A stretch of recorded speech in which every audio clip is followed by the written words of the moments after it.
요한일서 4장 7절부터 12절까지 말씀입니다. 제가 한 절 읽고 여러분들이 한 절 읽는 식으로 교대해서 읽도록 하겠습니다. 4장 7절부터 12절. 제가 먼저 읽겠습니다.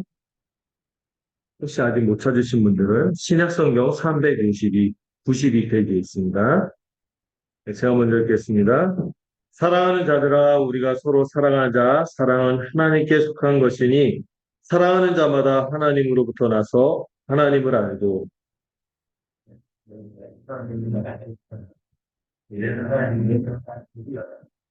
하나님의 사랑이 우리에게 이렇게 나타난 바 되었으니 하나님의 자기의 독생자를 세상에 보내심은 그로 말미암아 우리를 살리려 하시며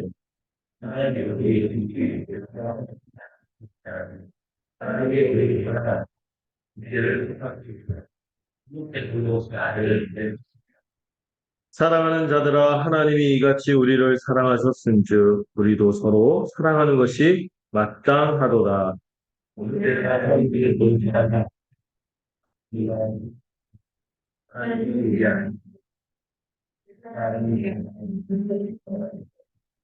네.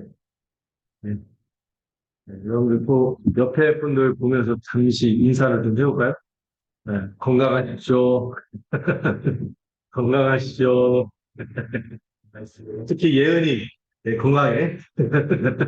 지냐고 이제 코로나 꿈을 고생 많이 했는데 회복된 모습이니까 참 좋네.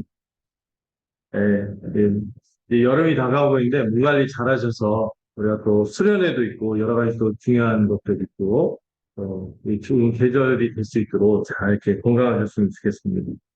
제가 매달 한 번씩 이제 성찬주의를 맞아서 저희 복음의 기초의 내용들을 같이 되짚어보고 또 그 내용을 또 성찬과 연결하면서 이렇게 하고 진행하고 있는데요. 이 복음의 기초가 끝나면은 이 교회론을 가지고 또 성찬하고 연결해서 또 같이 좀 나누면 좋겠다.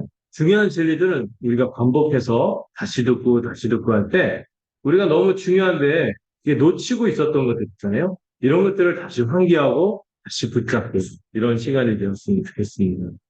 어, 복음의 기초의 내용이 10가지 내용으로 됐죠. 창조, 타락, 구속, 예수님의 십자가 은혜를 얘기하고 또 예수님의 주대심을 얘기하면서 부활 승천, 성령 강림에 대해서 다뤘고요. 그 다음에 다섯 번째가 믿음, 믿음 교리에 대해서 살펴봤죠. 그 다음에 여섯 번째가 그리스도와 연합이라는 아주 우리 신앙생활에 아주 중심이 되는 중요한 진리.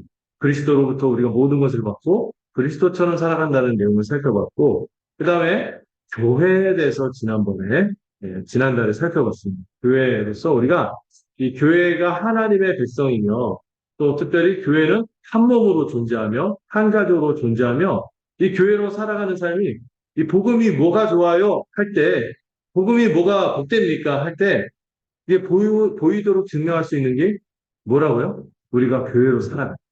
한 몸 한 가족으로 살아갈 때 마치 에덴에서 하나님이 바랬던 그런 복된 삶의 모습이 우리가 교회로 살아갈 때 나타난다고 말씀드렸죠. 복음을 우리가 말로도 전하지만 우리가 교회로 복되게 살아갈 때 실제로 그 말이 힘이 있는 거예요. 그리고 이 모든 것들이 이 성찬의 눈에 보이는 은혜로 표현되는 것으로 우리가 생각하면서 이 성찬과 더불어 우리의 복음을 다시 한번 되짚어보고 우리가 주님과도 연합하지만 우리가 서로도 연합했습니다. 한 피와 한 살을 받아서 한 몸이 되었음을 같이 우리 마음에 새기는 시간이 되었으면 좋겠다. 이런 말씀을 함께 나눴습니다. 이 성찬은요, 한몸된 교회로서 우리가 미리 하나님 나라 잔치를 맛보는 거죠. 이 성찬에서 확장된 게 뭐예요? 공동 식사거든요.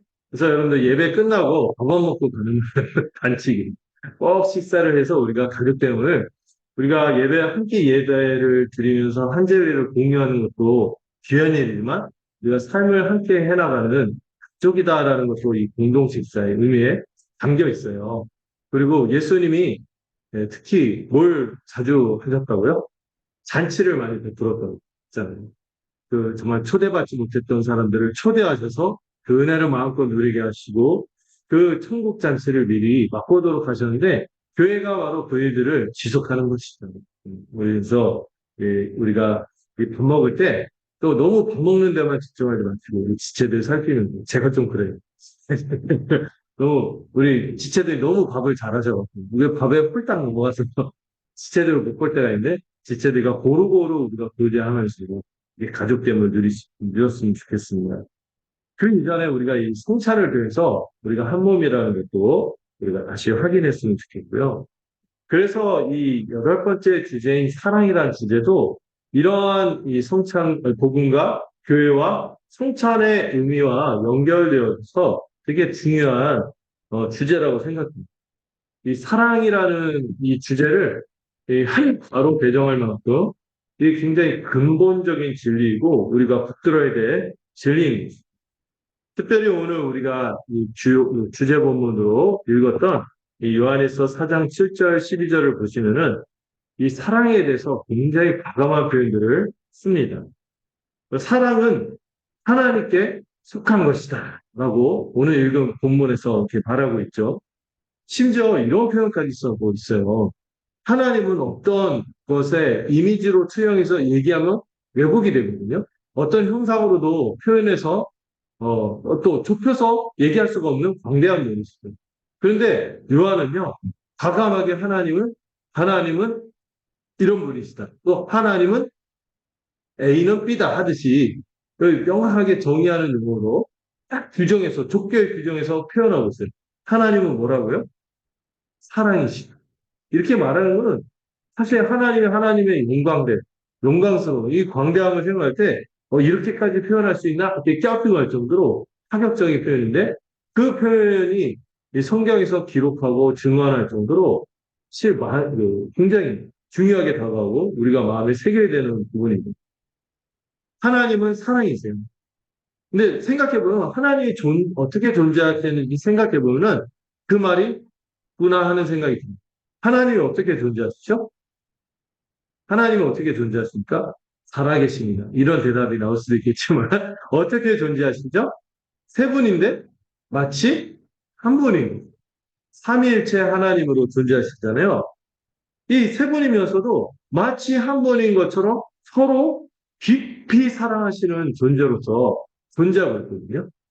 그래서 바르트나사는 그런 얘기를 했대요. 영원전부터 영원히 자유롭게 서로 사랑하시는 분으로서 삼위일체 하나님이 존재하신다 이렇게 얘기하는데 그 정도로 깊이 사랑하는 분이 하나님. 하나님의 존재 방식 자체가 뭐를 드러내요? 사랑의 방식을 드러내고 있다는 것입니다. 그리고 우리에게도 그 사랑을 하기를 원하셔서 우리도 각각 인간은 어떻게 나눠집니까? 남자와 여자, 가진 자와 못 가진 자가 아니에요? 남자와 여자를 나누는데 그 결정적인 차이임에도 불구하고 그 남자와 여자도 마치 하나님의 형상을 닮아서 어떻게 존재하도록 인 것처럼 하나를 이루면서 살 수 있도록 그 말을 다시 말해서 사랑하며 사는 것이 하나님의 존재 방식에 합당한 삶의 방식으로 우리가 그렇게 지어졌고 그렇게 살아야 합당하다. 이거를 말하고 있는 것이죠. 이만큼 여러분 사랑은요. 근본적인 진리, 근본.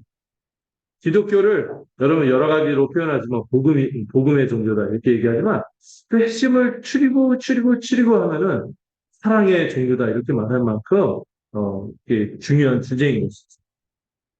하나님은요 그 사랑이요 흘러 넘쳐서 뭘 만드셨어요? 하나님 나라도 하나님의 그 존재하신 그 사랑의 충만함이 흘러 넘쳐서 그 하나님 나라를 만드시는 걸로 드러났어요.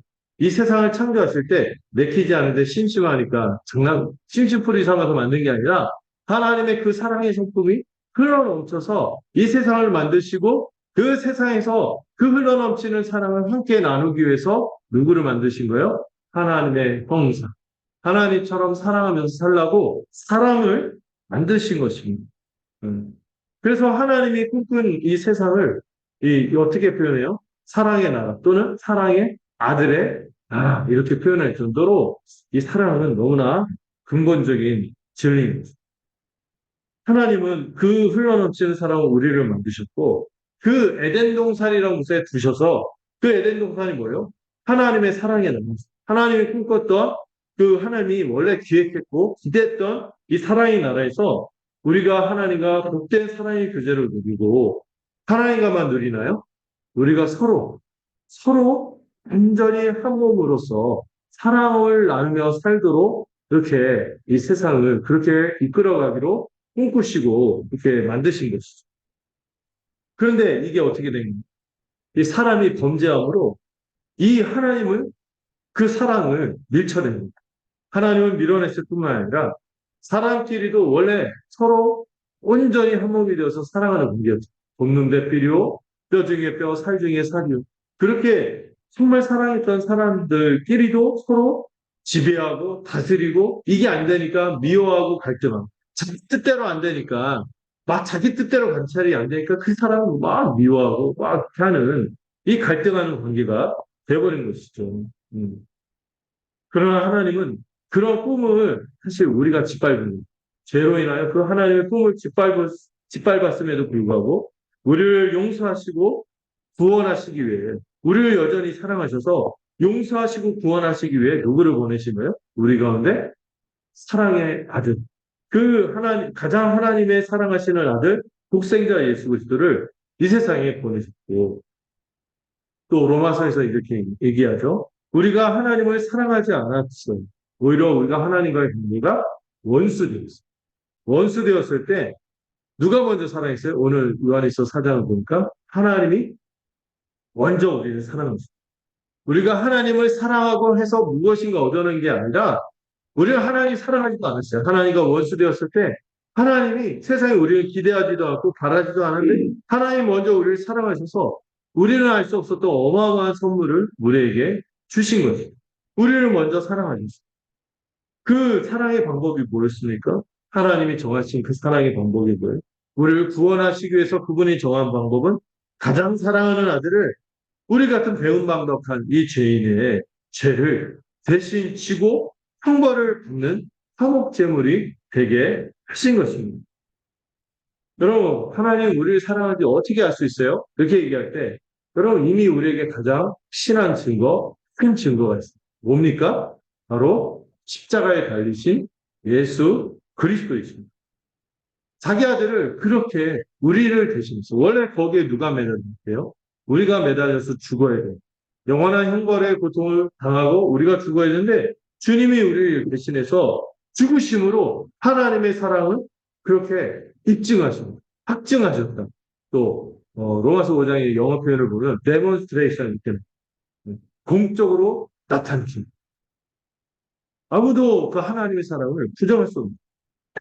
그뿐만 아닌가요? 예수님도 어떻게 우리에게 사랑을 나타내 보이셨습니까? 내키지 않는데 이 세상에 오셔서 십자가에 달리신 것이 아니라 영원전부터 하나님의 뜻에 동참하시고 기쁜 마음으로 자발적으로 참여하시고 이 세상에 이 누추하고 힘든 세상에 오셔서 우리와 같은 고난을 당하시고 어쩌면 우리보다 가장 큰 전무후무한 죄의 고통을 당하셔서 우리를 대신해서 죽으셨는데 그 일을 어떻게 하셨어요? 자발적으로 자기를 내어주심으로 이 하나님과 동일한 사랑을 우리에게 나타내셨습니다. 요한일서에는 이런 복음의 진리가 이미 내장됐, 이미 전제하고 이런 얘기들을 툭툭 던지는데 그래서 요한이 어떤 도전을 하죠? 이런 하나님을 알고 믿는다고 우리가 고백한다면 마땅히 하나님의 사랑을 알고 배워서 어떻게 하라? 서로 사랑해야 한다. 이렇게 말하는 거죠. 여러분, 우리에게 이런 복음의 기쁜 소식이 없고 하나님의 은혜가 없이 우리 보고 사랑하라고 말한다는 것은 사실 불가능한 명령일 거고 되지도 않는 거죠. 근데 우리가 이런 사랑의 이 복음의 기초에서 되게 중요한 내용을 이 8가쯤에 배치하는 건 이 앞서서 하나님이 우리에게 베푸신 어마어마한 은혜의 기반이 있기 때문에 이거를 안다면요, 우리가 이걸 해야겠구나 하는 게 아니라 할 수밖에 없는 거예요. 할 수밖에 없는 거예요. 마땅히 그렇게 안 하고서는 우리가 이 분명한 복음의 질과 은혜를 아는 자라면은 그렇게 살아갈 수밖에 없는 것입니다. 그리고 이 하나님의 사랑을 알고 배우고 사랑하는 장이 바로 교회인 것입니다. 우리가 교회로 살아가다 보면요. 그를 살아가면서 이 사랑이 우리 심령에 스며들어요. 하나님이 복되게 우리에게 이 은혜 통로로 주신 것들이 말씀도 있지만 우리가 이 성찬을 통해서도 이 은혜를 누리지만 우리가 교회로 살아가면서 같은 믿음으로 살고 이 믿음의 열매로 사랑으로 살아가는 사람들과 함께 교제하며 살아갈 때 우리의 심령이 사랑이 스며드는 거예요. 그러면서 하나님의 사랑이 무엇인지를 점점점 더 분명히 알아가게 되는 것이고 오늘 본문의 표현처럼 하나님이 우리 안에 계시다는 것을 알게 되는 것입니다. 여러분, 그래서요, 이 복음 모르고 교회 모르면요, 하나님의 사랑이 무엇인지 알 수 있을까? 이게 의문이 듭니다. 특별히 복음을 안다 해도요, 교회로 살아갈 때만 이 하나님의 사랑을 생생하게 누리게 됩니다. 우리는 피상적인 존재가 아니라 몸을 입고 있는 구체적인 존재잖아요. 그래서 주님의 몸으로서 교회로 이렇게 우리가 모이게 하셨고, 우리 지체들을, 우리가 지난번에 배운 것처럼 지체들의 은사들, 지체들의 그런 모든 자원들, 이것을 서로 사랑함으로써 이게 우리 개인의 몫으로만 살면 빈곤할 텐데, 우리가 각각 갖고 있는 이것이 서로 한 몸이 되어서 살아가니까 시너지를 일으켜 풍성하고 백배의 축복을 누리며 사는 것이죠. 그렇게 해서 하나님의 사랑을 좀 더 입체적이고 생생하게 누리게 되는 것입니다. 여러분, 우리가 하나님 볼 수 없잖아요. 하나님 볼 수 없는데요. 우리가 이 복음을 들을 때 하나님의 사랑에 대해서 우리의 심령, 우리의 영적인 눈이 열려서 이 하나님의 사랑을 깨닫게 됩니다. 근데 그것이 관념적으로만 깨닫는 것이 아니라 우리가 그 복음 알고 고백하는 순간 교회로 소속이 되니 교회로 사는 순간 이 교회로 사는 순간 그 하나님의 사랑을 이 입체적으로 오감으로 생생하게 체험하게 되는 것이죠. 우리가 그렇게 사랑을 누리고 사랑을 서로 하면서 살아갈 때 예수의 제자군. 예수가 그렇게 살았는데 저들도 저렇게 사는 그 예수의 제자임을 세상도 알게 될 거라고 얘기하고 있는 거죠. 그런데 오늘 본문에서 또 얘기하는 게 있죠. 지체를 사랑하지 않고 있다면 어떻다고요? 하나님을 알지 못하는 자라고 또 성경은 분명히 못 받고 있습니다. 하나님이 사랑이신데 그 안에 하나님이 계신다면은 다른 사람을 뭐 할 수밖에 없다? 사랑할 수밖에 없다고 말하는 것입니다. 그래서 여러분 우리가 복음에 대한 지식, 이 믿음이 자라가고 동의하고 우리가 살아가고 애쓰는데 사실 우리가 사랑이 부족하고 막 그러잖아요. 이 사랑이 부족하고 할 때, 이렇게 다시 복음으로 들어와서 또 교회로 또 열심히 살아가. 이렇게 하면서 우리 안에 이 사랑이 풍성하도록 우리가 이 세상의 삶을 잘 살아야겠죠. 자, 먼저 다시 돌아와서 첫 번째, 신자는 하나님이 우리가 사랑하면서 살기를 원하는데 신자가 어떻게 사랑하기를 원하십니까? 이웃을 마치 두 가지 표현이 있거든요. 제 몸처럼 사랑하라 또는 자기 자신처럼 사랑하라고 이 신자의 삶이 그런 거라고 설명하고 있습니다. 그럼 신자는요 이미 하나님 나라에 들어간 줄. 어떻게 하나님 나라에 들어갔어요? 믿음으로 들어갔습니다. 믿을 때 누구와 하나가 되었기 때문에 그리스도 진정한 하나님 나라의 상속자이며 하나님의 아들이신 그분을 믿음으로 그분 안에 들어가 있기 때문에 그런 방식으로 하나님 나라에 들어갔고 이미 천국 백성이 된 자죠. 근데 이미 그리스도와 연합한 자는 또 뭐로서도 연합했다고 그랬어요? 예수님이 머리이시잖아요. 우리의 머리신데 머리하고만 뚝 그게 무슨 연필에 큰 무슨 사람 모양 연필꽂이 친 것처럼 이렇게 존재하는 게 아니라 그 수많은 몸과 더불어 우리가 함께 연합한 것이잖아요. 우리가 이 그리스도와 연합한 것이 아니라 우리가 믿음을 갖는다고 했을 때 우리가 즉각적으로 자아로서 살아가는 것이 아니라 교회적 존재, 교회적 자아로 교회 안에서 살아간다고 우리가 배웠습니다. 우리는 이미 천국 백성이 됐고 교회적 존재로서 살아가는 것이고 우리가 살아가는 삶의 내용은 사랑의 삶의 내용이 되어야 하는 것입니다. 여러분 신자라고 하는데요. 어디 갈 때마다 트러블 메이커 그러고 있고 약간 그렇게 하면은 좀 늘 예수님 좀 닮아가는 그런 모양이 좀 나타나야 되는데 이런 것이 좀 더디고 그렇다면요, 믿음을 조거하면. 그리고 그런 믿음의 어떤 증거, 열매들이 나타난다면 정말 천국에 있는 것처럼 그 심령에 기쁨이 있을 것입니다. 이 신자의 어떤 살아가는 삶에 대해서 우리가 생각할 때 세상에서 생각하는 사랑과 좀 다르다는 걸 좀 생각해요. 세상에서 생각하는 사랑은 어떻습니까? 좀 보면은요, 자기 감정에만 충실한 어떤 로맨스일 때가 많죠. 그리고 그 사랑에 다분히 그 다른 사람을 중심으로 사랑하는 것이 아니라 어디에서 출발해요? 자기 중심에서 출발하고 하잖아요. 우리 그 한간에 있었던 드라마 대사 중에서 제일 어이없는 대사가 뭐죠? 사랑하는 게 제가 제가 이런 식으로 이렇게 사랑하는 자기 감정에만 충실한 로맨스는 사랑이 아닙니다. 부부관계도 언약관계라고 했잖아요.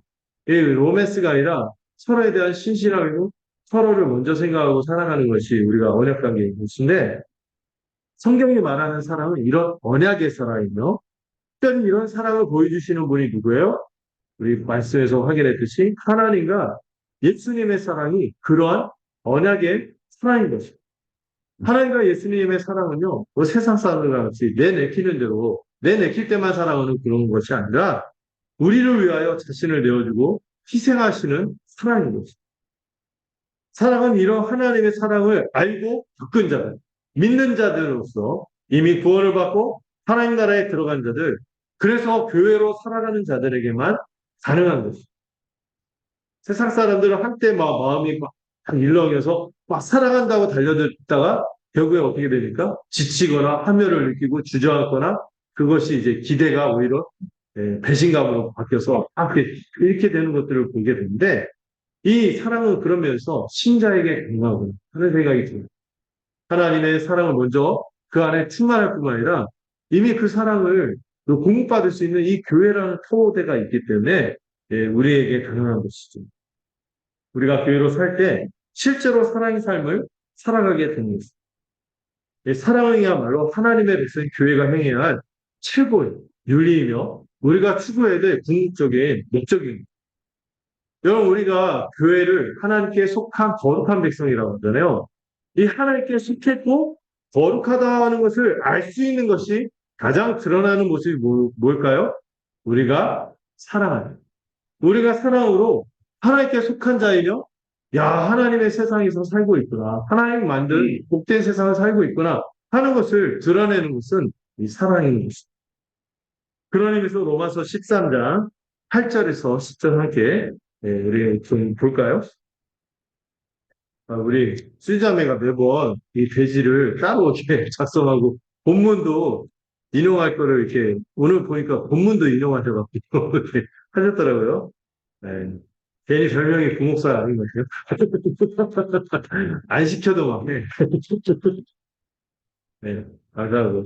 요즘에 참 일도 많다고 들었는데, 또막 지금 다리를 디딜 수 없는 그런 상황이고 막 그런데, 자, 감사하네요. 자, 8절부터 10절 한번 읽어볼까요? 자, 여러분들이 한번 읽겠습니다. 시작. 맞아.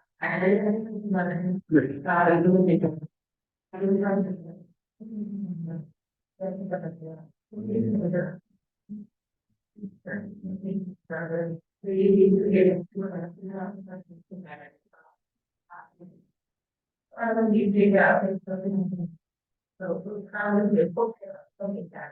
아멘. 네. 바울이 우리가 이 사랑에 대해 아무에게도 빚을 지지 말자. 그리고 남을 사랑하는 자는 율법을 다 이루었다. 그리고 이 사랑은 뭐라고 했어요? 율법의 완성. 여러분, 이 사랑이야말로 율법의 요약이자 완성이라고 하고 있어요. 여러분, 사랑은요, 하나님의 뜻 중에 하나가 아니라 하나님의 모든 뜻이라고 알 정도로 되게 중요한 덕목입니다. 하나님은 자기 백성이 하나님의 사랑을 행하기를 원하십니다. 그래서 하나님이 그런 사랑으로 존재하시는 분이기 때문에 처음에 출애굽할 때 이스라엘 백성도 시내산에서 어떤 말씀을 들었어요? 내가 거룩하니 너희도 거룩하라. 이 거룩함을 주로 뭐로 드러납니다? 결국에 하나님처럼 사랑하는 그 모든 율법의 핵심에 거기 신명기나 곳곳에 이렇게 요약된 걸 보면은 결국엔 뭐를 하라는 거예요? 이웃을 내 자신처럼. 이웃을 내 몸처럼 사랑하라. 그 명령을 표현한 게 내가 거룩하니 너희도 거룩. 왜? 하나님이 우리를 자신의 몸처럼 우리를 사랑하시고 돌보셨기 때문에 우리에게도 그런 말씀을 하시는 거죠. 이 사랑하라는 이 말씀 자체가 모든 율법 전체가 녹아들어 있는 것이죠. 예수님도 산상수훈에서 말씀하셨죠. 아버지께서 온전하신 것처럼 너희도 온전하라. 그 얘기하실 때 어떤 맥락에서 얘기하면 하나님은 그 믿는 사람이나 안 믿는 사람이나 똑같이 은혜를 그 해를 비춰주시고 비를 내려주시고 일반적인 사랑을 베푸시잖아요. 그걸 닮아서 우리도 하나님의 온전함을 닮아서 사랑으로 살아가라고 권면하는 것이. 음. 사랑하지 않는 현실을 절대 슬퍼하는 못해서. 자, 십계명을 중심으로 모든 율법은 결국에 사랑의 계명으로 요약이 되는 것이죠. 그럼 십계명에서 1에서 4계명이 하나님을 사랑하라는 계명이고 5계명부터 10계명이 이웃을 사랑하라는 계명인데 이 계명에 관계돼서 살펴봤을 거예요. 결국에 뭐가 우선순위죠? 하나님을 사랑하고 이웃을 사랑하는 것에서 하나님을 사랑하는 것이 우선순위이긴 하지만 그러나 우리의 실제로 우리가 하나님을 사랑하는 것을 입증하는 것은 하나님은 눈에 안 보이기 때문에 뭐로만 입증할 수 있어요? 우리 이웃을 사랑할 때 하나님의 뜻을 우리가 실천한다, 순종할 때 어떤 종교 행위보다도 성경은요, 우리 지체들, 우리와 함께 더불어 살아가는 사람들을 사랑하는 것이 하나님을 섬기는 것이다. 이렇게 얘기할 정도로 중요하게 생각하는 것이죠.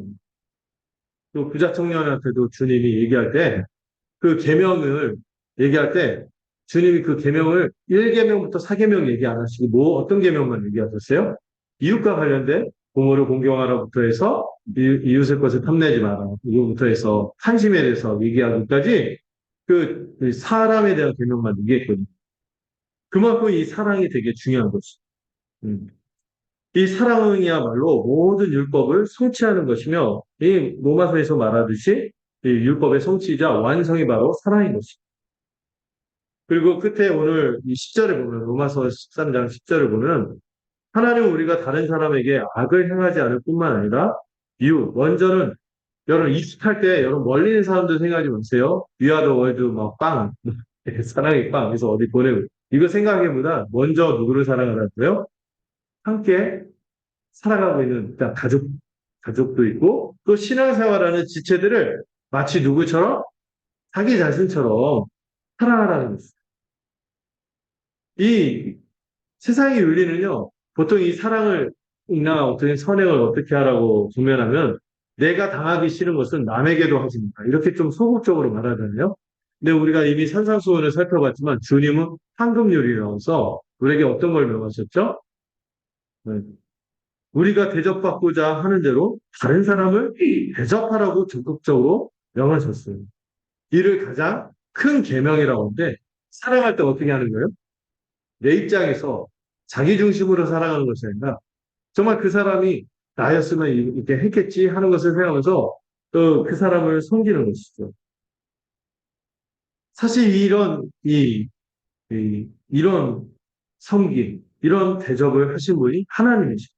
하나님 먼저 우리에게 우리가 생각지도 못했던 엄청난 사랑의 성경을 하셨습니다. 그게 뭡니까? 가장 소중한 아들을 내어주신 거죠. 그리고 예수님도 그런 말씀을 하시잖아요. 십자가를 앞두고 최후의 만찬 때 그런 말씀하셨어요. 친구를 위하여 자기 목숨을 버리는 것보다 더 큰 사랑이 없다면서 십자가에서 죽으셨어요. 오늘 본문은 남을 사랑하는 자는 율법을 다 이룬 것이라고 말씀하십니다. 주님은 이 말씀을 친히 보여주셨어요. 어떻게? 십자가에서 우리를 위해 죽으심으로 보여주십니다. 그런 면에서 우리는 이미 큰 사랑의 빚을 진 사람들입니다. 그것도 이 사랑의 빚이 얼마예요? 마태복음 18장에서 그 비유가 뭐죠? 만 달란트의 빚을 진, 어마어마한 빚을 진, 어마어마한 용서와 사랑의 빚을 진 빚쟁이가 바로 우리인 것이죠. 그러면 저도 이제 그 빚을 접어서 알죠. 제가 직접 진 건 아니고 네, 저희 집안이 좀 어려워서 사업이 들어온 적이 있었어요. 온 집안에 빨간 딱지가 막 그런 적이 있었는데, 그때 그 부모님도 온 가족이 이 빚에서 탈출하고 싶은 그 마음 있잖아요. 이게 막 심중에 늘, 이게 삶을, 끌어가는 이 정서가 뭐냐, 이 빚에서 이제 벗어나고 싶은 마음이 있었는데, 그런 마음으로 우리가 이 사랑에 대한 빚이 있죠. 이 사랑에 대한 빚. 주님의 십자가 은혜가 너무나 우리 심령에 깊이 새겨져서 이것을 갖지 않고서는 안 되겠다는 이런 것이 우리의 마음에 동기가 되는 이미 받은 그 사랑으로 사랑하도록 명령을 받은 것인데요. 근데 이 사랑의 기준이 어떤 거예요? 우리에게 주님이 말씀하신 기준, 하나님 말씀하신 기준은 자기 자신처럼, 자기 몸처럼 사랑하라는 것인데, 근데 이 자기 자신처럼, 몸처럼 사랑하는 게 쉬울까요? 이건 사실 불가능한 일이죠. 안 되는 거예요. 아무리 자기를 사랑하지 말고 이웃을 사랑해야지 하는데도 우리는 자꾸 이 자기를 사랑하는 대로 돌아가고, 나는 나를 싫어해, 나를 혐오해, 이런다 할지라도, 그러면 밥은 들어가고, 그런 감정에서 벗어나기 위해서 뭔가를 하고, 또, 심지어 자기를 자해하거나 자살하는 것도 자기만 생각하는 거죠. 자기만 사랑하는 자들의 특징이. 사실 자기처럼 어떤 누군가를 사랑하는 건 불가능한 건데, 그것을 할 수 있도록 누가 오신 거예요? 먼저 예수님이 오셨어요. 그래서 이 두 번째, 우리가 어떻게 살아가면서 살 수 있는가? 그 삶의 원천이 바로 누구로 인해? 예수님으로 인해 살아갈 수 있게 됐다는 것을 우리가 생각해요. 그 말씀을 요한일서 2장 4절에서 8절 살펴보도록 하겠습니다. 아까 요한일서 4장을 봤는데 이번엔 요한일서 2장 4절에서 8절까지 이 내용 한번 여러분들 읽어주실까요? 읽어보겠습니다. 시작. 그러면 그 그림은 내가 있는 것처럼 내가 내 말씀을 드린다. 만약에 말을 하는 이상 또 우리가 그냥 내가 하는 날과 신대로 하는 날 위에 8절까지 사랑하는 자들아 내가 새 계명을 너에게 쓰는 것이 아니라 너희가 처음부터 가진 옛 계명이니 이 옛 계명은 너희가 들은 바 말씀이거니와 다시 내가 너에게 새 계명을 쓰노니 그에게와 너희에게도 참된 것이라 이는 어둠이 지나가고 참 빛이 벌써 비치니 아멘. 자, 우리가 어떻게 이런 불가능한 명령을 할 수 있을까요? 그 답은 누구에게 있어요? 예수님에게 있습니다. 우리가 이미 그리스도와 연합한 신자라는 것을 우리가 배웠죠. 그리스도와 연합한 신자는요, 성경에서 어떻게 말하고 있어요? 그리스도처럼 사랑할 수 있는 자가 되었다고 설명하고 있어요. 신자가 믿을 때 그리스도와 연합하는데요. 그 안에 거할 때요. 우리만 그리스도와 연합하는 것이 아니라 그리스도와 연합할 때 누가 역사해요? 우리 안에서 성령님. 성령님이 능력으로 역사하셔서 그 성령의 능력을 의지하면서 우리가 살아갈 때 우리가 예수님을 믿으면 아무것도 없는 게 아니에요. 예수님을 믿는 것 자체도 누구의 역사예요? 성령의 역사. 또 예수님으로부터 모든 것을 공급받고 그분으로부터 모든 것을 받을 뿐만 아니라 그분처럼 살 수 있도록 인도하시고 공급하시고 채워가시고 우리를 충만하게 하시는 분이 누구예요? 성령님이십니다. 이 성령님이 우리로 하여금 그리스도로부터 모든 것을 받게 하시고 그리스도처럼 살 수 있도록 역사하십니다. 그래서 신자가 그리스도 안에 거한다는 것은 성령의 이 능력 가운데 거한다고 말할 수도 있는 것입니다. 그분의 모든 것으로 충만한 자가 되었기에 그분처럼 행할 수 있다고 성경은 격려하고 있습니다. 그리고 우리가 신자가 되었을 때 고린도후서 5장 17절 뭐라고 선언해요? 보라 새 것이 우리가 믿음을 갖는다는 것은 이런 복된 이 놀라운 존재의 변화가 일어났다는 것이죠. 그리고 이 존재 변화가 일어날 때 우리가 어떤 관념적인 거 어떤 거 받아들이고 끝난 게 아니에요. 우리의 존재가 바뀌었을 때 어떤 일이 일어나냐면 우리가 누구에게 접붙임을 받아요? 그리스도에게 접붙임을 받게 됩니다. 예수님이 요한복음 15장에서 나는 포도나무요 너희는 가지다 하면서 우리가 가지로서 그리스도에게 접붙임을 받았다고 말하고 있어요. 나를 떠나서는 너희가 아무것도 할 수 없어. 내게 있는 자는 열매를 풍성히 거두고 있어. 열매를 풍성히 얻을 것이다. 이렇게 약속했거든요. 왜 그래요? 우리가 가지로서 그리스도에게 붙어 있어. 그때 그리스도로부터 모든 것을 공급받기에 반드시 그는 반드시 어쩌다가 아니에요. 어쩌다가 아니라 반드시 그는 그리스도처럼 살아가면서 살 수 있다고 성경은 우리에게 격려하고 있어요. 그리스도에게 우리가 접붙인다면 우리가 그 그리스도로부터 뭘 받을까요? 고린도 전서 1장 4절 지혜도 받고요. 그분의 의로움도 우리에게 덧입게 하시고 그분의 거룩함이 우리 안에 흘러들어오게 하고 그분이 이미 하나님의 자녀로서 상속받은 것들 그것을 우리도 동일하게 누리며 구원함을 누리고 또 특별히 예수님의 그 성품이 있잖아요. 성품적 특징이 우리 안에서 드러나게 돼 있다는 거예요. 그게 뭐가 있어요? 사랑, 오래 참음, 용서, 희생, 섬김, 능력, 우리에게 필요한 모든 것을 다 주신다고 약속하십니다. 그것을 이루신 분이 누구예요? 우리 안에서 성령님이 그 그리스도의 모든 것을 공급하시고 누리도록 역사하시기 때문에 우리가 그렇게 살 수 있는 거죠. 주님은요, 자기 백성을, 제자들을 위해, 우리를 위해서 죽음을 당하시기 전 날 밤, 종의 모습으로 제자들의 앞에 섰습니다. 수건을 두르고 그들의 발을 씻겨주셨죠. 이 사랑의 성경을 보여주시면서 제자들에게 새끼손가락 보여주면서 얘기하겠죠. 너희들도 나와 같이 서로 사랑해야 돼 하고 약속을 하셨어요. 제자들과 약속을 맺었죠. 그리고 제자들은 그때 약속할 때만 해도 뭐만 하면 되는 줄 알았대요? 겸손하게 우리 서로도 발만 씻어주면 되겠구나 했는데 세상이 그 다음날 어떻게 하셨어요? 주님이 십자가에서 죽어버리셨네. 그 뭐예요? 주님이 자신을 완전히 내어주고 죽은 것처럼 그들도 그렇게 해야 된다고 주님이 말씀하시고 이것이 바로 주님은 제자들이 따라야 할 새 계명이라서 이 계명은요 온 교회 모든 성도가 반드시 따라야 할 새 계명입니다. 그리고 여러분 오늘 그 요한일서 2장에서 보면 이 계명이 새 계명이기도 하지만 원래부터 주어진 어떤 계명? 옛 계명이기도 했다고 했어요. 원래 모세 시대 때 준 율법도 뭐예요? 핵심이 뭐예요? 하나님을 사랑하고 이웃을 사랑하라는 서로 사랑하라는 원래부터 주어진 계명도 옛 계명인데 이 계명이 새로워졌어요. 이 계명이 새로워졌는데 두 가지 차원에서 새로워진 것을 말할 수 있어요. 첫 번째, 이 계명이 어떻게 새로워졌어요? 원래부터 주어진 옛 계명입니다. 서로 사랑하고 이웃을 자기 몸처럼 사랑하는 계명은 원래부터 주어진 명령입니다. 근데 어떻게 새로워졌어요? 전에는 저도 못 지켰어요. 그런데 이제는 누구로 말미암아 우리 주 예수 그리스도의 놀라운 십자가 사역으로 그 은혜로 말미암아 우리가 사랑할 수 있는 자가 되었다.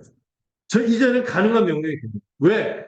누가 바뀌었기 때문에 죄인이었던 우리가 예수 그리스도와 함께 연합하여 의인이 되어 우리 안에 새 역사를 이루시는 성령의 역사가 있기 때문에 이제는 우리가 새 마음과 새 능력을 가진 존재가 되어서 이렇게 살아가면서 살 수 있는 존재가 되도록 우리를 변화시켰기 때문에 그래서 새 계명이 된 거예요. 그리고 또 한 측면이 있어요. 또 한 측면은 뭐예요? 이 계명이 새로운 것은 우리가 이 계명을 지킬 수 있게 된 측면에서 옛 계명이 아니라 새 계명이 되었지만 또 한 측면에서는 그 기준이 어디까지? 예수님처럼 자신을 내어주는 십자가 사랑의 깊은 차원으로까지 우리를 이끄시기 때문에 그런 면에서 이 계명은 새롭다 이렇게 말했습니다. 가능한 측면뿐 아니라 이 계명이 구약에 그냥 성문화된 율법 몇 개 지키는 정도가 아니라 어느 지점까지 간 거예요? 자신을 완전히 내어주신 십자가에서 내어주신 그 십자가 사랑의 차원으로까지 우리를 이끌기 때문에 새 계명이 된 것입니다. 그래서 바울이 그런 얘기를 한 거예요. 주의 사랑이 우리를 강권하시는 동안 그 십자가 사랑을 아는 자입니다. 우리의 존재의 변화, 감격으로 인하여 존재가 변화됐을 뿐만 아니라 우리가 이전에 우리가 생각했던 구약시대 때 누구도 살지 못했던 그냥 글로만 적혀진 정도가 아니라 이 성령이 우리로 하여금 어디까지? 그리스도의 십자가의 사랑의 그 지점까지 우리를 이끌고 가는 것입니다. 그래서 우리 믿음의 선배들을 보면 그 사랑의 열매들을 보면 우리가 깜짝깜짝 놀라는 세상에서 볼 수 없는 그런 초월적 사랑들이 나타나는 것이 누가 강권하시기 때문에 이 옛계명을 새계명으로 변화시키는 그리스도의 십자가상 또 우리로 하여금 이 새 존재로서 살 수 있도록 하는 그 성령의 능력이 십자가 사랑으로 우리를 이끌기 때문인 것입니다. 이 지점에서 우리가 또 기억할 것인데 우리가 정말 마음에 새겨야 될 부분이 뭐예요? 이미 우리가 옛사람이 죽었고 새 사람으로 거듭났다는 사실을 우리가 마음에 새겨야 돼요. 신자는 이 그리스도와 연합이 그래서 굉장히 중요해요. 그리스도와 연합해서 그리스도와 함께 옛사람이 죽은 거예요. 옛날에 그 원모, 찌질하고 이게 좀 이상해요. 막 그 이기적인. 이랬던 사람은 이미 언제 죽었어요? 2000년 전. 십자가에서 예수님이 죽을 때 같이 죽었다는 것을 믿는 거죠. 그리스도께서 부활했을 때 우리도 함께 새 사람으로 부활했다는 사실을 믿는 게 복음을 믿는다. 이제는 완전히 새로운 존재가 되어서 이전처럼 사랑을 거부하거나 사랑할 수 없는 존재가 아니라 우리가 이미 그리스도와 함께 죽었다 했을 때 어떤 존재가 죽은 거예요? 사랑에 있어서 무능하고 무관심했던 이 우리의 옛사람이 죽은 거예요. 이제는 죄의 지배를 받던 이 죄의 실체였던 우리 존재, 이 몸이 죽어서 다시는 죄에게 종노릇하지 않았다고 선언하는 것이 우리가 믿는 복음입니다. 여러분, 전에 우리가 이 복음 몰랐을 때 어떻게 살았나 생각해 보세요. 전에는요, 죄를 지을 수밖에 없었던 존재예요. 개구리가 그 끓는 물에, 처음에 미지근한 물에 있다가 계속 물을 가열해도 자기 그 온도를 체크 못하니까 가열되지 못하고 죽잖아요. 가열되고 있다는 걸 모르고 죽잖아요. 죄인이었던 모습이 우리가 그랬던 거기. 죄를 지을 수밖에 없던 존재로서 죄 가운데 살다가 죽을지도 모르고 이렇게 살았어요. 그런데 우리가 변화됐어요. 완전 새로운 존재로 변화되어서 죄가 싫어지고 거룩을 사모하게 되고 이제 완전히 옛사람 죽었고 새 사람으로 살아가는 이 새 심령이 새로운 마음과 새 능력이 우리 안에 주어졌기 때문에 우리는 이제 이렇게 자기 몸처럼 다른 사람을 자기처럼 사랑하는 게 가능한 존재가 되었다는 것이 복음입니다. 바로 우리가 이 로마서 6장 11절 제가 굉장히 중요하게 여기는 성경 구절인데 이런 표현을 써서 우리가 죄에 대하여서는 이미 죽었고 하나님께 대하여서는 이미 살아있는 자로 어떻게 하라고요? 네, 이때 헬라어까지 말할 수 있는 있어요. 녹이주마, 개들. 네, 녹이주마, 여겨. 그래서 여러분 믿으세요. 우리가 예수를 믿을 때요. 구원만 받은 것이 아니라 완전히 새로운 존재가 되었다는 것을 믿어요. 예수 그리스도로부터 모든 것을 이미 십자가로 말미암아 그분이 모든 것을 다 이루셨다. 이 모든 것을 성령으로 말미암아 우리에게 적용해 주시고 그래서 우리가 누구처럼 살 수 있다?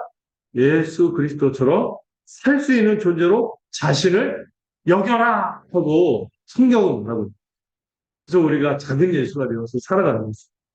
여김이 되게 중요해요. 이 믿음이 중요합니다. 자신이 그리스도 안에 있는 존재라는 것에 대한 이 근본적인 각성이 우리를 살아나게 하고 살아가게 하는 거죠. 막 라임이 좋은데요. 살아나게 하고 살아가게 하는. 그래서 존 스토트라고 제가 되게 좋아하는 사랑하는 목사님인데 그분이 그런 얘기 있어요. 우리가 거룩하고 살아가면서 살 수 있는 비결은 어디에 달려있다? 이 생각, 여김에 달려있다고 본면하는 거예요. 이런 진리들이요. 이 복음의 진리들. 우리가 거듭났고 새 생명을 얻었다. 이 그리스도로 말미암아 모든 어마어마한 것들이 이루어졌다. 이 복음의 진리가 우리의 사고방식 속에 너무나 꽉 박혀진 완전 뺄 수 없는 못처럼 완전히 심어져서 필수적으로 자리 잡혀서 이제 내가 과거로 돌아가 옛날로 돌아가는 일은 생각조차 할 수 없기까지 어떻게 해야 돼요? 이 진리를 되새기고 또 새기고 회상하고 숙고하고 꼭 들고 마음에 새기라고 했어요. 다른 표현으로 묵상하라. 우리가 어떤 존재가 이미 어마어마한 은혜가 주어졌고 이미 우리가 어떤 존재가 되었는지를 늘 묵상하는 것이죠. 그래서 바울이 날마다 죽노라 이런 얘기를 하는 게 날마다 나는 예수 2000년 전 십자가에서 내가 죽었다는 것을 지금 확인합니다. 다시 그 믿음으로 하나님의 아들을 믿는 믿음으로 살아가는 이런 얘기를 하는 것이죠. 이것이 우리가 매일매일 이루어져요. 옛날로 돌아가는 거 생각해. 이걸 묵상한다라고도 얘기할 수 있고, 이 묵상한다는 단어도 하다, 히브리어말로 하다라는 건데, 이게, 이게 그 어떤 짐승이 그 비둘기가 구구구구 하는 소리 같기도 하고, 또 사자가 포효하는 소리 같기도 하고, 이게 뭐냐면은, 그 되뇌. 나는 새 사람. 이제 과거로 돌아가. 나는 새 존재가 이 묵상을 하는 거예요. 진짜. 이건 자기 심리적인 체면이 아니에요.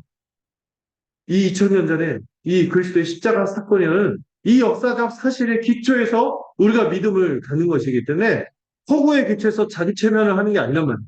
이 분명한 역사적 성취, 이 놀라운 역사의 성취를 붙들고 우리가 자기 자신이 그런 존재로 여기는 것이기 때문에 이 십자가에서 이 모든 것이 우리에게 흘러 들어와서 우리를 실제로 그렇게 살아가도록 은혜를 부어 주시는 것입니다. 그래서 이 묵상은요, 막 그 벌이 꿀을 빨듯이, 막 집요하게 그 꿀을 채취하고 하듯이.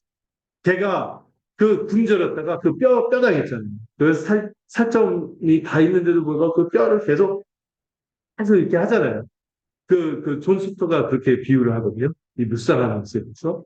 우리가 그런 마음으로 우리가 갖고 있는 진리들을 그렇게 붙잡고 묵상하고 되새기는 거죠. 여러분, 이거는요, 이 여겨지는 거, 이 믿음은요, 멍 때린다고 되는 것이 고, 멍 때린다고 되는 것이 아니라, 결국에 뭐를 붙들어야 돼요? 날마다 은혜의 수단을 붙들 때. 이 은혜의 수단이 뭐예요? 그래서 제가 맨날 주보에다 쓰는 거잖아요. 말씀 묵상과 기도로 우리의 심령을, 우리의 마음에 계속 이 복음을 새기는 거죠. 복음으로 기도하고, 복음으로 묵상하고, 이렇게 할 때, 우리 안에 이 심령이 날마다 새로워짐으로써 이렇게 살아갈 수 있는 거죠. 그래서 여러분들 은혜의 수단들을 사용하는 것을 게으르하면 안 되는 거예요. 특별히 여러분들 주중에도 그렇게 말씀과 기도 중에 살아야 할 뿐만 아니라 정기적으로 드리는 이 예배 있잖아요. 이 예배를요, 여러분 한 번만 빠져도요, 이상해져요. 한 번만 빠져도 이상해요. 한 번만 빠져도요, 이상해진다니까요. 그래서 우리 신앙의 선배들이 그래서 수요일 날 예배 드리는 게 중간에 한번 게이지가 떨어진다 해서 다시 끌어올리려고 했는지도 모르고 더 지독한 분들은 새벽마다 나와서 막 하고 그런데 우리는 그렇게 하지는 않지만 정말 복음을 확실히 붙들고 이 정기적인 예배를 소중히 여기고 또 이 성례 있잖아요. 한 달에 한 번씩 하는 것도 이 눈에 보이는 이 감각적으로 경험하는 이 성찬을 통해서 이 복음의 은혜를 계속 확인하고 보고 누리는 거예요. 그럴 때 이 여김의 불이라고 표현합니다. 이 생각의 불, 이 믿음의 불을 다시 한번 계속 지피는. 그럴 때 우리가 이 열매 있는 삶으로 갈 거라고 저는 믿어요. 그런데요, 이 요한일서에서 또 이것도 얘기하죠. 거짓 신자는 그 열매가 없는 것으로, 사랑의 열매가 없는 것으로 검증이 된다고 하고 있습니다. 이 표현이 참 우리가 좀 생각해 봐야 돼요. 예수님을 믿는다고 하면서도요, 예수님처럼 사랑하지 않는다? 예수님처럼 그 사랑의 성품이 드러나지 않는다면 그는 어떤 자다? 산상수훈에서도 얘기했습니다. 열매로 안다고 해요. 가짜라고 해요. 여러분, 우리가 구원받았는지 안 받았는지는 우리가 서로 판단할 수 있을까요? 없죠. 하나님이 판단하십니다. 그렇지만은, 여러분, 믿음은요, 눈에 보이는 거. 구원에 이르는 믿음이 있다. 구원에 이르는 이 믿음은 눈에 보여지는 열매로 점검할 수 있고, 알 수 있는. 하나님을 알고 믿는다고 하면서 요한사도는 그렇게까지 도전합니다.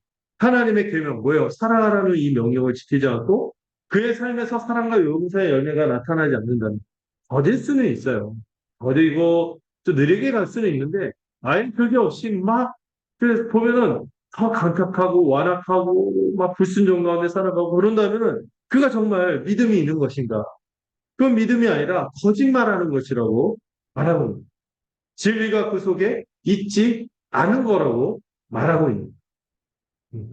그래서 제가 만들어낸 표현인데, 생각으로의 회심이, 사변적인 회심이 진짜 회심이 아니라, 교회로 살아가면서 이 열매를 드러낼 때만 진정한 회심이 나타나는 것이죠. 가장 두드러지는 것은 교회에서 우리가 함께 살아가는 이 형제자매를, 우리 지체들 있잖아요. 사랑하고, 이게 살아가는 게 마땅한데, 그렇게 사랑하지 않고, 미워하면은, 그는 어둠에 거하는 자며, 구원받지 못하는 자라고까지 말씀하고 있습니다. 그리스도와 연합했다고 하면서 그의 몸인데, 그의 몸이라고 하면서 같은 몸을 이루고 살아가는 지체를 미워한다는 그는 몸이라고 할 수가 없는 것이지. 그 스스로 그 몸에서 떨어져 나가는 거예요. 주님이 이런 말씀도 하시거든요. 아까 요한복음 15장 인용했지만 내게 있어 주님에게 붙어 있지 않는 가지는 어떻게 할 거라고 경고하세요? 내게 있다고 하면서도 내게 붙어 있지 않는 자들은 제하여 버리신다. 이런 표현을 쓰거든요. 이게 뭐예요? 제거해 버린다. 가지치기에서 떨어내는 거예요. 이렇게 경고하세요. 주님에게 붙어 있는 것은 결국에 어디에 붙어 있는 거예요? 몸에 붙어 있는 것이며 지체들과 한 몸을 이루며 한 진리를 같이 공유하고 같은 사랑으로 하나 되는 것입니다. 그런 의미에서 여러분들 점검하세요. 우리는 교회에 잘 붙어 있습니다. 주님의 몸이 교회에 붙어 있는데 그냥 몸 붙여서 이렇게 형식적으로 루틴하게 신앙생활하는 건 말고 정말 다른 지체를 정말 사랑하는 삶에서 우리가 진보가 나타나고 성숙함이 나타나고 그러고 있는지를 점검해야 하는 것입니다. 마지막으로 신자는 이 사랑을 어디서 펼쳐나가는 거라고 했어요? 교회로 시작하고 교회로 살아감으로 사랑하는 거죠. 신자가 이 살아가면서 살아가는 삶의 중요한 토대는 토대, 가장 주된 토대는 이 교회인 것입니다. 신자는 이미 한 몸 된 교회로 살아가는 것입니다. 여러분, 죄인에게 아까 말씀드렸듯이 내 이웃을 내 몸처럼 사랑하라. 이렇게 계명을 말하면서 지키라고 하는 것은 불가능한 얘기를 하는 것이죠. 심지어 예수님의 십자가 사랑으로 자기 자신을 내어주고 희생하면서 다른 사람을 사랑하라고 하는 것은 그건 뭐 말도 안 되는 얘기를 하라고 얘기하는 것이죠. 가끔 불신자들이 사랑하자 기독교의 덕목이 사랑인데 우리도 사랑해야 되지 않을까 하는데 안 되는 얘기를 스스로 하는 거죠. 신자에게만 가능해있습니다. 사람은요 원래 죄인이 사람은 자기 자신만 사랑해요. 기껏해야 그 자기 자신은 확장돼 자기 자신으로 여기는 불신처럼 여기는 가족들 정도만 사랑해요. 근데 성경은요 이웃을 자기 자신처럼 심지어 누구처럼 예수님처럼 사랑하라고 하는데 여러분 이 불가능한 일을 할 수 있도록 하나님이 우리 가운데 일하십니다. 바로 그 이웃이 우리 자신이 되도록 하십니다. 그 이웃이 자기 자신이 되게 하시고 그래서 예수님처럼 살아가도록 만드신 거예요. 그게 그 일이 뭐예요? 하나님이 그 일을 우리가 그리스도와 연합하여 그분 안에 한 몸이 교회로 삼아주신 것입니다. 여러분, 그래서 우리가 한 몸인 교회가 되었기 때문에 우리가 하나 되고 한 몸이 되기 위해서 애쓴 것이 아니라 그 일을 이미 누가 하신 거예요? 우리가 예수 그리스도를 믿을 때 우리를 그리스도와 한 몸이 되도록 한 성령을 마시고 한 성령을 받아서 한 몸이 되도록 이미 한 몸이 되도록 하셨기 때문에 우리가 다른 사람을 자기 자신처럼 사랑한다 하는 것은 불가능한 것인데 신자는 이미 하나님의 그 일을 우리 가운데 이루셨기 때문에 할 수 있게 된 거예요. 이거를 할 수 있게 한 존재가 바로 교회적 존재가 되었다 이렇게 말하는 거죠. 하나님은 우리를 그리스도 안에서 한 몸이 교회적 존재로 만드셨고 그래서 우리가요 전에는 자아로만 살았어요. 자기 중심으로 살았는데 여러분 거듭난 사람들 신자의 특징은요 교회를 사랑하게 됐어요. 교회를 사랑하고 교회를 떠나서는 내 삶을 이해할 수가 없고 펼쳐나갈 생각을 하지 못하는 거예요. 우리의 지정의 전체가 바뀐 거예요. 이것이 얼마나 놀라운지 새 창조, 보라 새 것이 되었다. 재창조 되었다. 이렇게 말하는 거죠. 전에는 우리가 외딴 산처럼 개인으로 살았다면 이제는 다른 지체들을 의식하지 않고서 살 수 없는 그런 존재가 됩니다. 한 몸임을 알 뿐만 아니라 이것을 마음으로 받아들이고 그들을 향하여 마음이 흘러가는 것이 주체할 수 없고 사랑하게 되고 어떤 일이 일어나면 그 온종일 그게 내 뇌리 속에서 떠나지 않아요. 그걸 생각하고 실제로 그 지식과 감정에 근거해서 구체적으로 사랑하려고 애쓰는 것이 우리가 된 것입니다. 이 일을요, 우리가 복음만 믿으려고 할 때, 복음을 믿을 때 하나님이 우리 안에 새 생명과 더불어 새로운 세상을 살아갈 그런 존재로 변화시킨 거예요. 그래서 우리가 원래 하나님이 기대했던 세상, 기대했던 사람들, 돕는 대표로서 뼈 중에 뼈, 살 중에 살로 서로를 여기면서 살기를 바랬던 사람이 우리가 복음을 믿을 때 그런 사람으로 하나님께서 우리를 바꿔놓으신 거예요. 그래서 교회로 살아낸다는 것은 바로 하나님이 그 꿈꾼 세상을 다시 살아내고 미리 바꾸는 것입니다. 이 일은 우리가 애써서 되는 것이 아니라 여러분 우리가 하나 됩시다 이렇게 말하는 건 안 되는 거예요. 우리가 하나 되려고 하면 안 돼요. 누가 하나 되게 하셨어요 이미?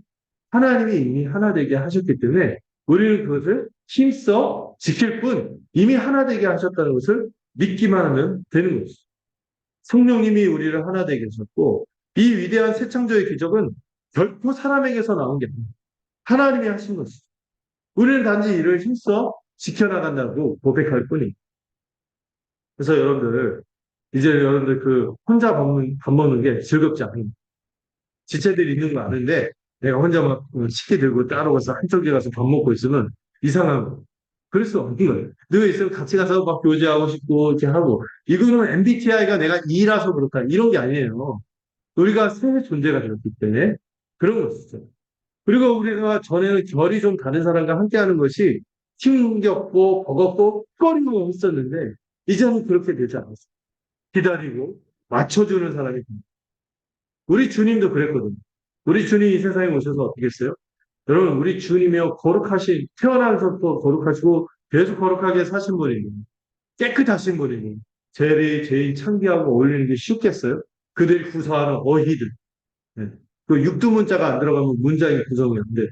이런 사람들은 막 그러고 하는 막그 얘기할 때 거룩하게 그들이 점점 변해갔지만 처음에 막 얘기하는 거 보면 이상한 주제 가지고 얘기하고 하면 막 적응이 안 되고 막 근데 이런 가운데서 주님이 기다리고 맞춰주고 하면서 함께 주님의 거룩한 성품으로 그들이 젖어들고 변화된 것처럼 우리도 그렇게 살아가는 것입니다. 우리 주님의 성품과 능력이 우리 안에 흘러 넘치게 됩니다. 그래서 누가 힘들면 마음이 쓰이는 그리고 우리 중에 누가 갈등이 생기면 이를 해결하기 위해서 다시 성도의 교제를 회복하기 위해서 우리가 애쓰게 되는 것이죠. 이제는요, 우리가, AB형이야. 이러면서, 우리, 신기하게 우리가 AB형이었는데, AB형 하면서 소중하신 분이고요. 이 형평으로 판단하지 않는 거예요. 저는 뭐 O형이라고 괜찮았잖아요. O형이 뭐 살인자가 많다면서. 이런 것들 다 의미가 없어요. 이제 우리는 혈액형이 바뀌었어요. C형. 크리스. 그리스도의 피로 바뀌었기 때문에 혈액형으로 판단하지 않습니다. 우리 MBTI가 다 달라요. MBTI로 그 사람의 어떤 기본적인 성향을 알 수 있지만 그런 성향은 그 사람을 올가매지 않고 자신도 올가매지 않는 것이죠. 이제 우리는 누구의 성품에 참여하는 거예요? MBTI를 초월해서 그리스도의 성품에 참여하기 위해서 했을 뿐인 것이죠. 이 갈라디아서 3장 5장 13절 15절을 보시면은 예, 결국에 우리가 이 사랑이 지속될 수 있는 비결이 여기에 나와 있습니다. 이 마지막으로 갈라디아서 5장 13절에서 15절 한번 읽어볼까요? 갈라디아서 5장 13절에서 15절 읽어보도록 하겠습니다.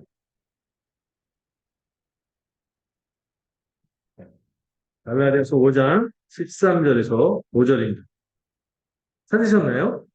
네, 읽어주실까요? 시작!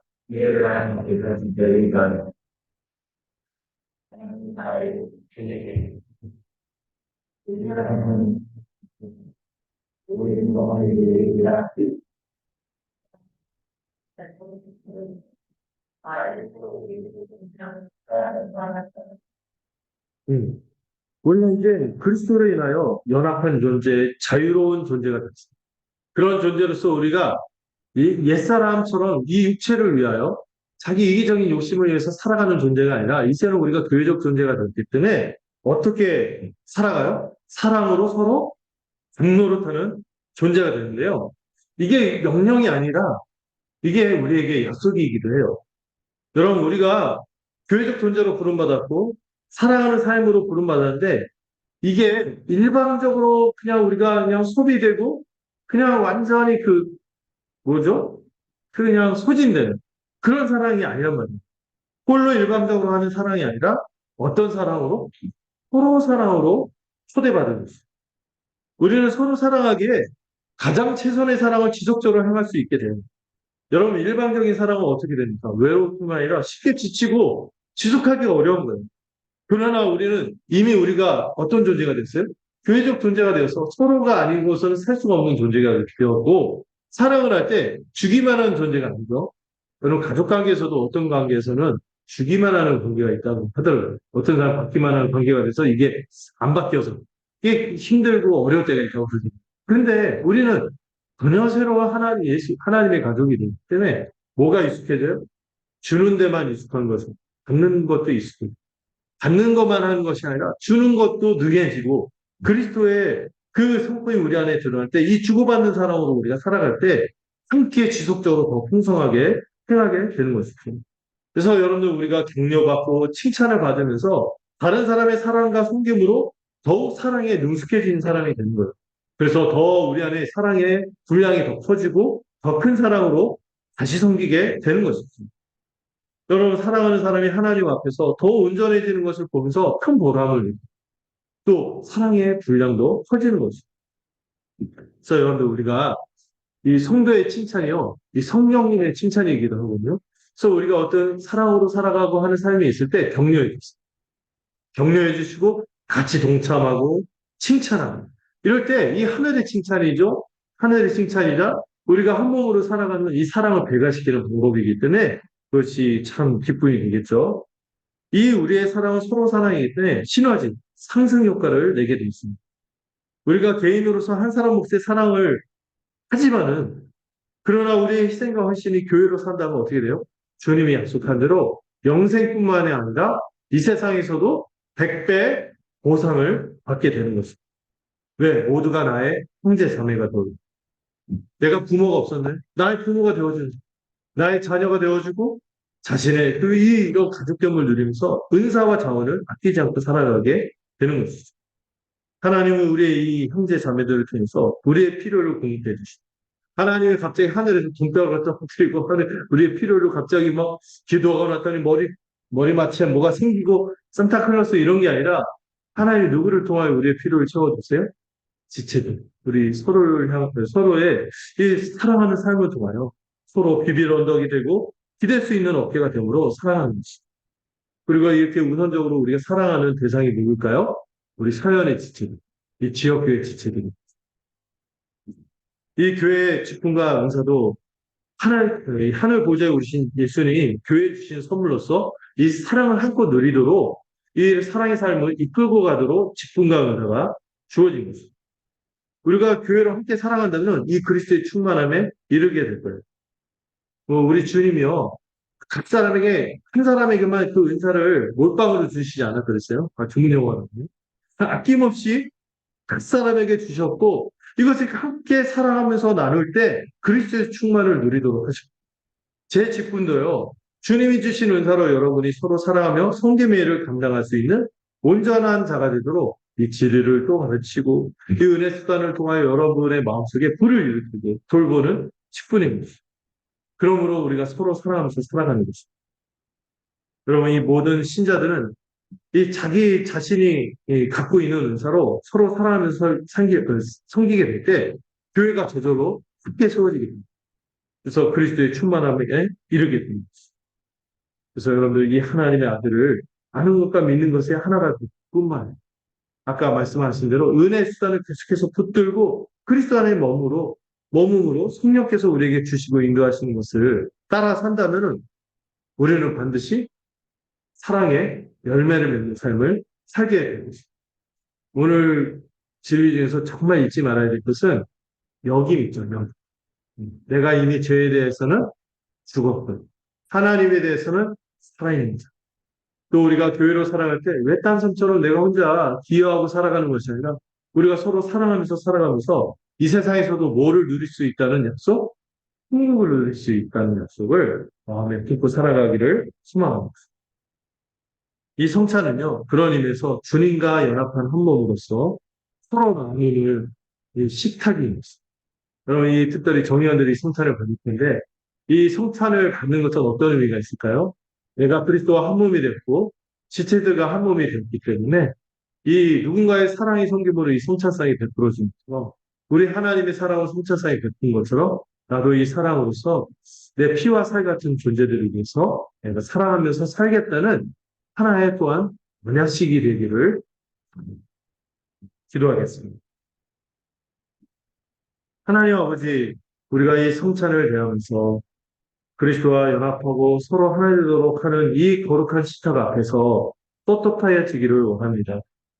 혹시 우리가 이 사랑으로 살아가는 삶이 마땅함에도 불구하고 이 사랑이 우리 안에 부족함을 느낄 뿐만 심지어는 내 마음속에 출교를 하고 피상적으로 교제는 하지만 겉으로는 함께 살아가는 지체라고 하면서 마음으로는 받아들이지 않고 있었던 지체가 있지는 않았습니까? 하나님이 나를 받아주셨음에도 불구하고 왜 그체는 그 지체를 받아들이지 않고 마음을 열지 않고 있었는지 돌아보고 회개하는 우리가 되기를 소망합니다. 하나님이 일하시는 것을 우리가 기대하고 소망합니다. 하나님이 잘하게 하시는 것을 무시하고 하나님이 참아주시는 것을 멸시하지는 않았는지 우리 자신을 돌아보게 됩니다. 또한 우리가 사랑해서 우리가 잘하고 있는지 우리 스스로 점검하기를 원합니다. 우리가 자기 자신, 자기 몸처럼 사랑해야 하는데도 불구하고 다른 이들을 그렇게 사랑해야 하는데도 불구하고 자기 기준대로만 사랑하고 있지는 않아요. 우리가 살아가는 모습이 교회로 살아가면서 맞춰주기보다 자신에게만 맞춰주기를 바라고 있지는 않은지 이런 미숙한 모습이 있지는 않은지 돌아보게 됩니다. 우리 각자의 삶의 자리에서 주의 일에 힘쓰고 자리를 지킬 때 팀으로서 다른 이에게 기여하기보다 걸림이 되고 있던 모습이 있었던 것은 아닌지 돌아보게 됩니다. 주님, 우리가 각자 사랑의 삶을 살 수 있도록 결단하게 하시고 자기가 할 수 있을 때 내킬 때가 아니라 우리 주님처럼 우리 지체들이 받음직하게 사랑하는 성숙함이 우리에게 있기를 소망합니다. 무엇보다 이 사랑을 교회로서 살아가면서 함께 배우기를 소망합니다. 어떤 믿음의 꿈과 열정이 있을 때마다 배우기를 게을리 하자. 선한 문화와 전통을 만들어가면서 힘써 배우고 따르는 우리가 되기를 소망합니다. 누구도 사랑으로 섬기다가 낙심하지 않도록 칭찬과 격려를 아끼지 않는 우리 공동체가 되도록 들어 주시옵소서. 이렇게 살다가 천국에 우리가 들어갔을 때 우리가 이미 그런 삶을 살아왔음을 고백하는 우리 모두가 되도록 들어 주시옵소서. 예수님의 이름으로 기도드렸습니다.